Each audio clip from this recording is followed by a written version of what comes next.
అన్నా ఏందన్నా ఇది గిట్లా పట్టపగలు మందు గుడుతున్నవేందన్నా? బాధరా బాధ, అంతులేని బాధ. మందులో ముంచేసి ఆ బాధను చంపేయాలనుంది. ఎంతో మందిని బెదిరించాను, కూల్గా మర్డర్ చేశాను. కానీ గోపి విషయంలో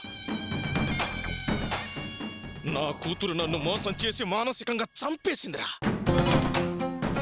మోసం చేయడమే కానీ మోసపోలేదు, భయపెట్టమే కానీ భయపడలేదు, బెదిరించడమే కానీ ఎవ్వరికీ బెదరలేదు. కానీ అవన్నీ నా కూతురు నాకు అనుభవంలోకి తీసుకొచ్చింది. నేను గోపిని ఎలా మోసం చేసి సంతకాలు తీసుకున్నాను, సేమ్ టు సేమ్ అలాగే అది నన్ను మోసం చేసి నా సంతకాలు తీసుకొని నన్ను ఇరికించిందిరా. నా జీవితంలో నాకు తగిలిన మొట్టమొదటి దెబ్బ. ఈ దెబ్బకి నాకేమీ నా తలకు పొప్పి కట్టలేదురా. కానీ లోపలున్న చిన్న మెదడు చితికిపోయింది. దానికే నేను తట్టుకోలేక లోపల చస్తుంటే నేను సంతకాలు చేసిన కాగితాలను దగ్గర పెట్టుకుని చిత్తు కాగితాలు విలువలేని ఈ చిల్లర నా కొడుకులు తీసుకొచ్చి నా ముందే పంచాయతీ పెట్టింది. అది రెండో దెబ్బ.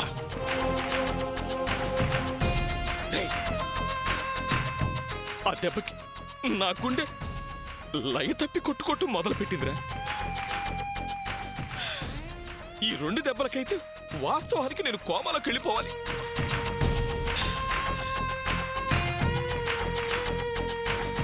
పగ, ఆ పగ నాకు ఊపిరి పోసిందిరా. నా చేతే నా బద్ధ శత్రువు గోపికి నా చేత్తో డబ్బులు ఇప్పించింది. అది ఇంకా కోలుకోలేని దెబ్బైందిరా.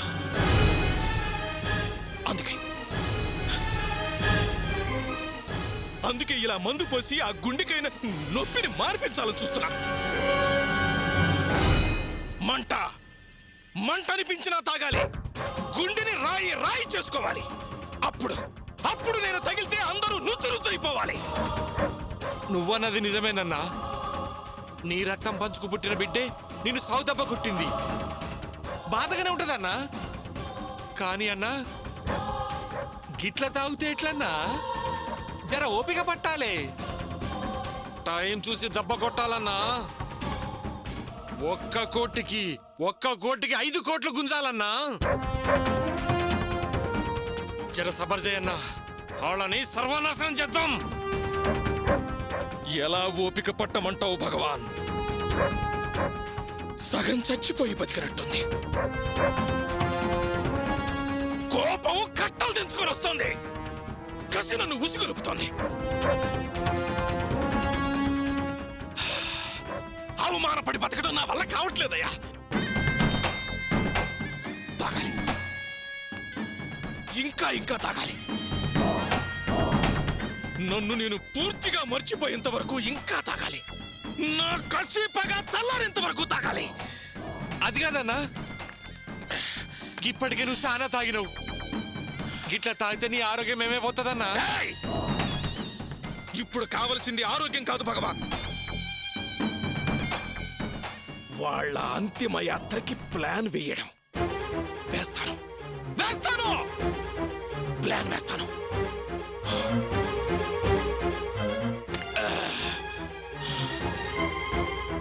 నమస్తే సార్.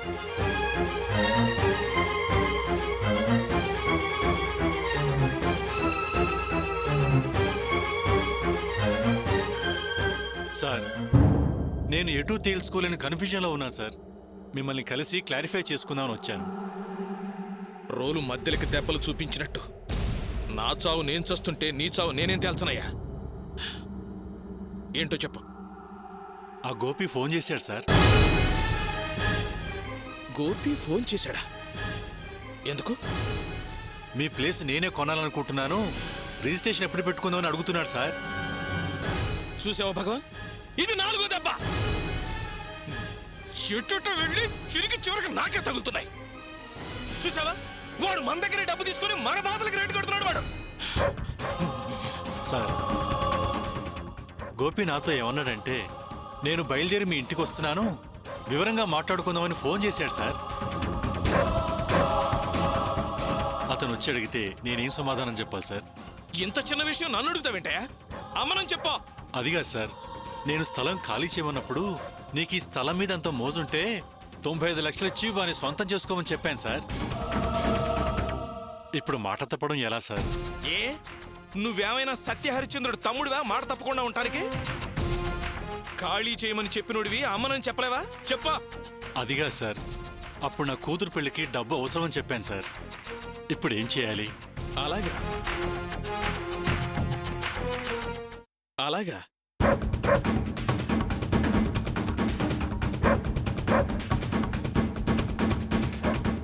అయితే ఒక పంచి, ఆ స్థలం వేరే వాళ్ళకి అమ్మేస్తున్నాను, బేరం కుదిరింది, అడ్వాన్స్ కూడా తీసుకున్నాను అని చెప్పేసి. మీరు చెప్పేది బాగానే ఉంది సార్. మీ సమాధానం అటుంచి మీరు ఒక విషయం ఆలోచించండి సార్. గోపి దగ్గర చాలా డబ్బున్నట్టుంది. మనం స్థలం అమ్మమన్నా అతను మరో దగ్గర స్థలం కొని పని చేసుకుంటాడు కదా, అప్పుడెలా సార్?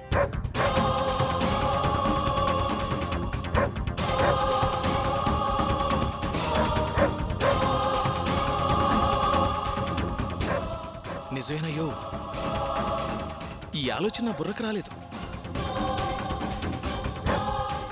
అవును, వాడు నీ స్థలం అడ్రస్ పెట్టుకునే కదా ప్రచారం చేసుకున్నాడు.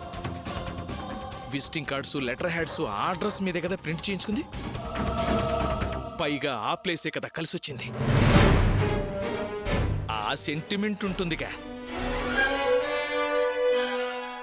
ఇలాంటి టైంలోనే ఆ ప్లేస్ వాడికి కాకుండా చేస్తే వాడు మళ్ళీ అడ్రస్ మారాడని జనాలకి తెలిసేలోపే వాడు అడ్రస్ లేకుండా జనాలకు దూరంగా వెళ్ళిపోతాడు.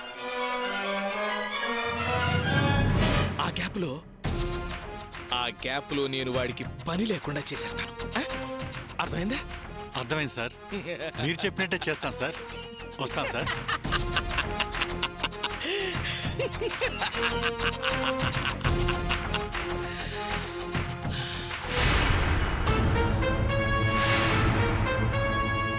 నమస్కారం సార్. నమస్తే. నాన్న, ఏంట్రా ఈ కట్టు? ఏమండి, ఎక్కడికి వెళ్ళారు? తను మీకోసం వచ్చి వెయిట్ చేస్తున్నారు. కాసేపు వెయిట్ చేస్తే ప్రమాదం ఏం లేదులే. సరే, వీడేంటి చేతి కట్టు కట్టుకున్నాడు? ఈయనే మన అబ్బాయిని కాపాడి ఇంటికి తీసుకొచ్చారు. ఏంటే నువ్వనేది?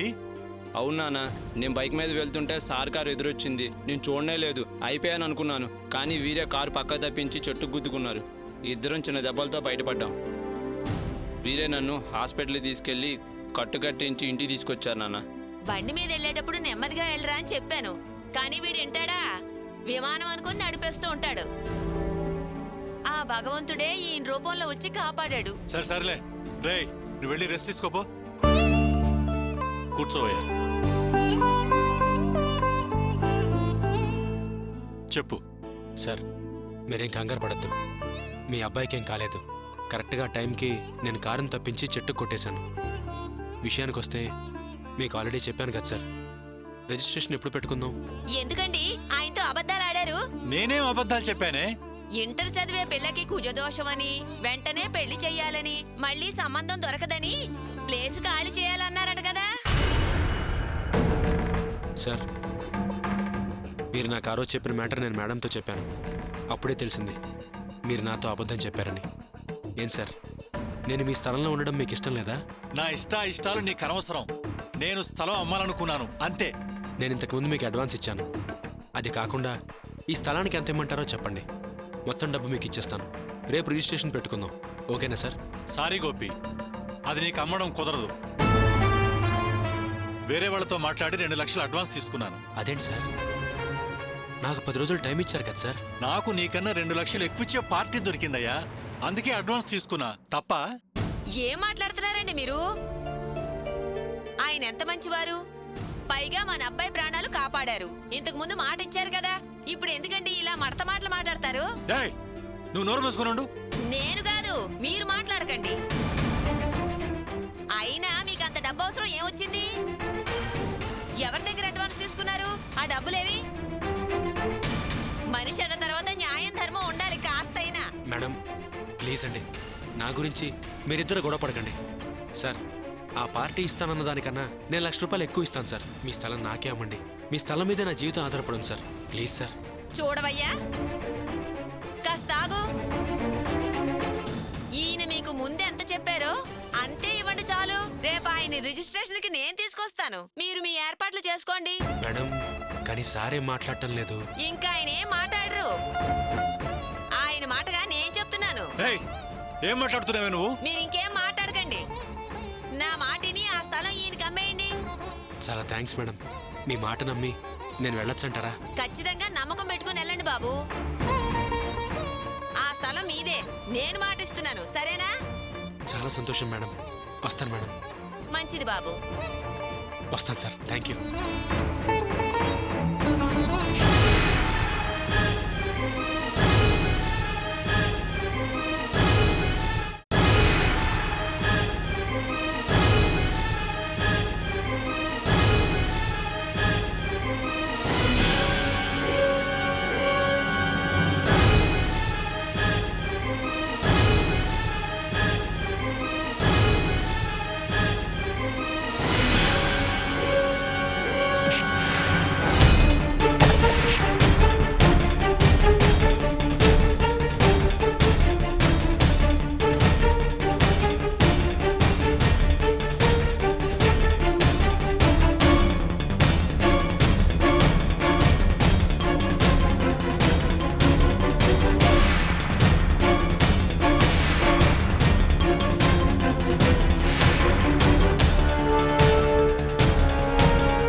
మోసం చేయాలని చూస్తారా?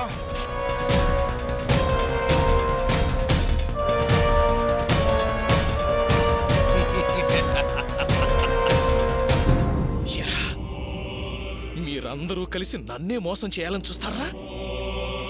ఇప్పుడు మీ చావుని నేను చూశానురా. సార్ నాకేం తెలియదు సార్. నన్నేం చేయకండి సార్. నన్ను వదిలేయండి సార్. సార్ మా కుటుంబం మొత్తానికి నేనే ఆధారం సార్. సార్ వదిలేయండి సార్. ప్లీజ్ సార్, నన్ను చంపకండి సార్. నేనే తప్పు చేయలేదు సార్. Sir please sir. అరే మళ్ళందరినీ కత్తులతో పొడి చంపేసినట్టు కలొచ్చిందిరా. నాకెందుకో చాలా భయంగా ఉందిరా. అరే రాస్కెల్, మనకేం కాలేదురా. అది కాదురా. పడవలేదురా, చూసుకో. అరే అవునరా, కత్తిపోటు లేదు, రక్తం మరకలేదు. అంటే కలే. ఏంట్రా కలగన్నావా? అవునరా, పీడకలరా. ఆ మాధవరావు ఆయన అంచర్లను వెంట పెట్టుకుని వచ్చి మనం చంపేసినట్టు కలొచ్చిందిరా. మేము ఆ మాధవరావుని తలుచుకుని గజ గజ ఉనికి చస్తుంటే నువ్వు హాయిగా పడుకుని కలలు కంటున్నావా?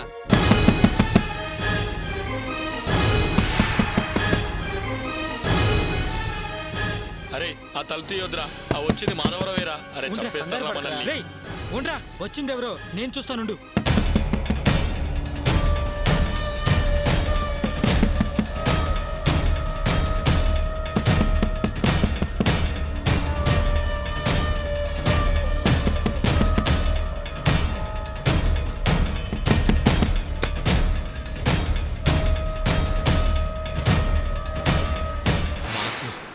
అమ్మయ్యా.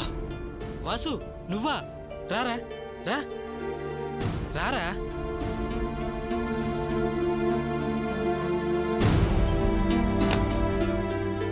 ఏంట్రా భయపడుతున్నారా? అరే వాసు, మీ మామ నీ వెంట రాలేదు కదా? మీ మామ మా అందరినీ చంపేసినట్టు కలొచ్చిందిరా నాకు. నాకు చాలా భయంగా ఉందిరా. రేయ్, మీ మామకి ఈ విషయాలేం తెలియవుగా? ఆయనకేం తెలియదురా. ఆయనకు తెలిస్తే మా అందరిని చంపేస్తాడురా. ఆయన చంపడం కాదురా, నేనే మిమ్మల్ని నరికి పారేస్తా. ఏరా, మిమ్మల్ని నమ్మి నేను ఒక్క పని చెప్తే ఇలాగేనా చేసేది? అలా అనుకురా వాసు, మాకిలాంటి పనులు తెలియవు కదరా. ఏదో మనిషికి లక్షణగానే ఆశపడి సరే అన్నాం, కానీ మాకేం ఎక్స్పీరియన్స్ ఉందిరా. అరే మీ మామ సడన్ గా వచ్చి ఎదురుగా నిలబడి షాక్ ఇస్తాడని మాకేం తెలుసురా? ఆయన పేరు వింటేనే మా జీన్స్ తడుస్తుందిరా. అదేంట్రా, మీ మామగారి దగ్గర రివాల్వర్ ఉంటుంది మాకెప్పుడు చెప్పలేదేంట్రా? తప్పు నా మీదకి నెట్టేసి మీరు తప్పించుకోవాలని చూడొద్దురా. ఎవరికి తోచినట్లు వాళ్ళు మాట్లాడుతున్నారు. ఏం చేయమంటావు మరి? ఆయన అంటేనే మాకు భయం రా. అంత భయం ఉన్నా రివాల్వర్ చూడగానే వాసు మమ్మల్ని కాపాడమని అరవలేదు. అందుకు కొంచెం సంతోషంగా ఉందిరా. ఏదైనా సరే ప్లాన్ అప్సెట్ అయినందుకు చాలా బాధగా ఉందిరా. ఒరే వాసు, మన ప్లాన్ వర్కౌట్ కాలేదు. మరి ఇప్పుడేం చేస్తావురా? రాయ్, ఈ వాసు అనుకున్నది అనుకున్నట్టు సాధిస్తాడ్రా. ఆ డబ్బుల్లో అట్లీస్ట్ 10% అయినా నా సొంతం చేసుకుంటాను, చేసుకొని తీరుతాను. అంతే.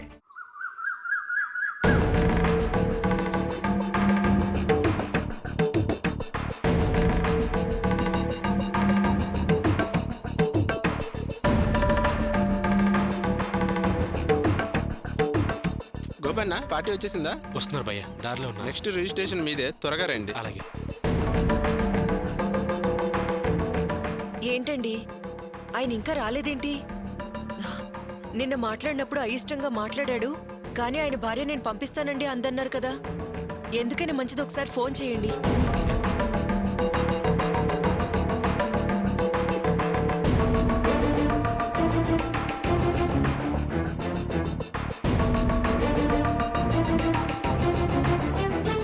ఏంటండి ఏమైంది?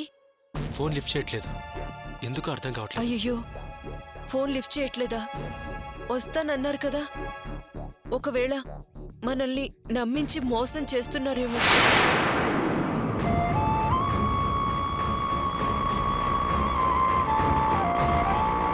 ఇక్కడ ఆపు.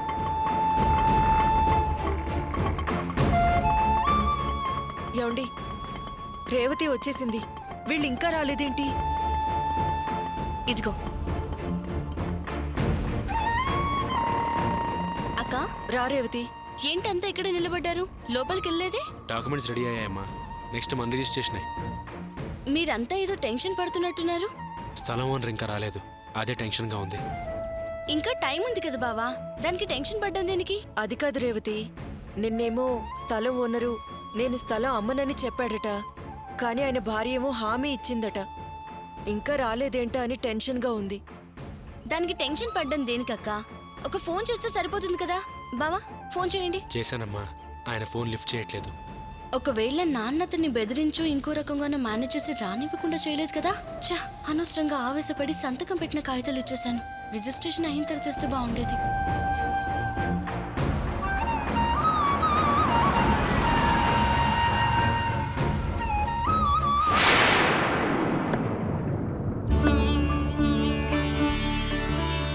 అదిగో వచ్చేసారు. పదండి. వస్తున్నానులే. నమస్కారం సార్. నమస్తే. నమస్తే గోపి. రారేమోనని భయపడ్డానమ్మా. లేదండి, కొంచెం ట్రాఫిక్ ఎక్కువగా ఉంది, అందుకే రావడానికి లేట్ అయింది. అయినా ఈయన ఎలాగైనా తీసుకొస్తానని మాట ఇచ్చాను కదా, ఇంకా ఎందుకు భయం? మీరు చెప్పారమ్మా, లేట్ అయిందని సార్కి ఫోన్ చేశాను. సార్ ఏమో ఫోన్ లిఫ్ట్ చేయలేదు, అందుకే భయం వేసింది. ఆహా, ఫోన్ చూసుకోలేదండి. పర్వాలేదమ్మా. అంతా రెడీ అయిందా? రెడీ అయింది సార్. సరే పదండి. ఒక్క నిమిషం సార్. ఏంటండి? ఏం లేదు అర్చన, నందిని ఇంకా రాలేదు, అందుకని. అయితే ఒకసారి ఫోన్ చేయండి.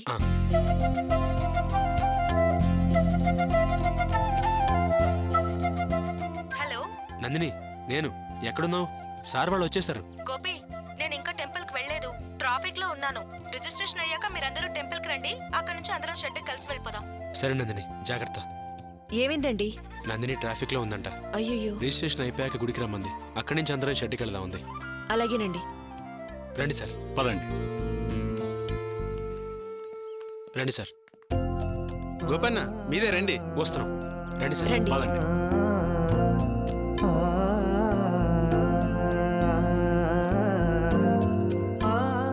సార్, ముందు మీరు రండి. పద.